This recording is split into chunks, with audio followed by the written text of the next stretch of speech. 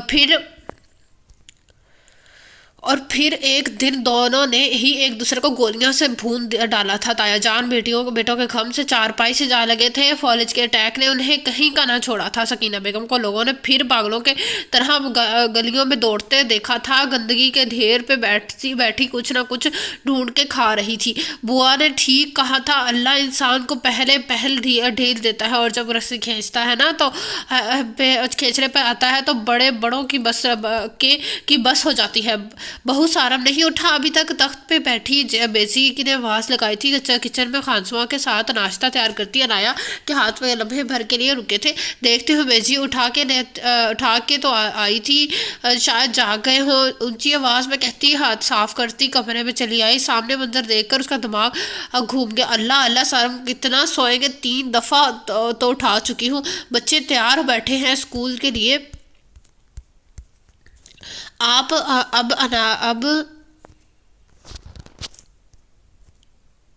اب نہ اٹھے تو شوفر کے ساتھ بھیج دوں گی، انہیں سنا کے نہیں۔ سارم کے منہ سے کمبل کھینچتے ہوئے وہ زور سے بولی، جو اب ندار رد الٹا وہ کروٹ بدل کے دوبارہ سو گیا۔ اف اللہ، میں کدھر جاؤں؟ اٹھ جائیں، سارم آفس سے لیٹ ہو جائے گا۔ زور سے کندھا ہلایا مگر وہ بے سود رہا۔ ایسا نہیں اٹھے گا۔ آپ بیجی کو بھیجتے ہیں ہوں، صبر کریں، زور سے بولتی ہوئی وہ واپس جانے کو مڑی، مگر ہاتھ مضبوط گرفت میں آتے ہی اسے ٹھٹک کے رکنا پڑا۔ اس سے پہلے کہ وہ سمجھتی، سارم جھٹکے سے اسے اپنے اوپر گرا۔ بیجی کے ٹراوے دیتی ہو؟ نیند میں ڈوبی سرخ آنکھوں سے اسے گھورا۔ تو آرام سے اٹھ جایا کریں نا، روز لیٹ ہو جاتے ہیں آفس سے۔ عنایا سر پٹائی، پیار سے جگایا کرو تو اٹھ جایا کرو نا، اتنے غصے سے اٹھاتی ہو کہ اس کافر کا دل کرتا ہے اٹھنے کا۔ مزید قریب کیا، حد ہے سارم، چھوڑے کوئی آ جائے گا۔ عنایا گھبرائی، تو کیا ہے، آ جائے، میاں بیوی ہے، رومانس تو چلتا ہے نا، وہ چہکا۔ اف اللہ، سارم ہر وقت مزاج سوجا رہتا ہے۔ بچے اٹھے ہوئے ہیں، دیکھنا جن کی طرح ابھی حاضر ہو جائے گا۔ اس کے حصار سے نکلنے کی کوشش کرتے ہوئے بولی، تو آنے دو بھائی، مجھے کون سا کسی کا ڈر ہے۔ تب بھی دروازے پر کھٹکا ہوا 5 سال ارحم نے دونوں ہاتھ آنکھوں پہ رکھے ہوئے اندر جھانکا۔ پاپا میں اندر آ جاؤں؟ چہرے پہ معصومیت لی وہ پوچھ رہا تھا۔ عنایا تیزی سے اس کے لگ ہوئی جبکہ شرمندہ سا سارم سر پہ ہاتھ پھیر کر رہ گیا۔ آ جاؤ بیٹا۔ عنایا جلدی سے اٹھ کے اس کے قریب آئی۔ سچی مچی پاپا، میں نے کچھ بھی نہیں دیکھا، اب میں آنکھوں سے ہاتھ ہٹا دوں نا؟ سارم کی تو گویا چھکے چھوٹے تھے جبکہ عنایا نے گھور کے سارم کو دیکھا تھا۔ ہاں بیٹا، کر لو نیچے، اب کیا ہے دیکھنے کو؟ آخری لفظ منہ میں بڑبڑائے۔ پاپا، دادو کہہ رہی ہیں میں جلدی آ جائیں، ناشتہ ریڈی ہے۔ آنکھوں سے ہاتھ ہٹاتا ہوا وہ چھپاک سے باہر نکل گیا۔ ادھر آؤ۔ ارحم کے باہر نکلتے ہی خود کو کھوتی عنایا کو اشارہ کیا۔ اب بیجی کو بھیجتی ہوں، ایسے نہیں اٹھیں گے آپ، غصے سے بولتی وہ باہر نکل گئی۔ اور تیری کمبل پرے پھینکتے ہوا وہ واش روم میں جا گھسا۔ سارم اٹھ کر گیا۔ کیا؟ عنایا کو باہر آتے دیکھ کر بابا جان نے پوچھا۔ 4 سالہ نیہا ان کی گود میں چڑھی بیٹھی تھی۔ جی بابا جان، میں ناشتہ لگواتی ہوں۔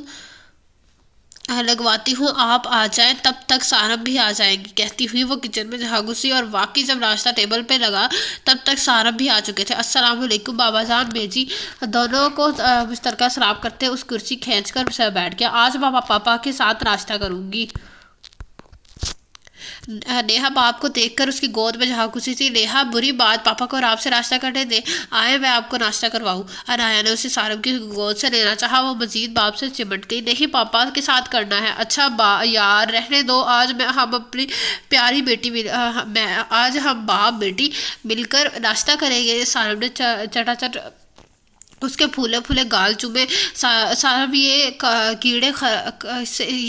کپڑے خراب کر دے گی آپ کے۔ انایا نے خفکی سے اسے گھورا۔ کوئی بات نہیں یار، تم بھی بیٹھ کے ناشتہ کرو۔ سارم نے ہاتھ سے پکڑ کر ساتھ والی کرسی پہ بٹھایا۔ بابا جان اور بیجی مسکراتے ہوئے ناشتہ کرتے باپ بیٹی کے لاڈ دیکھتے رہے۔ پاپا کل ہم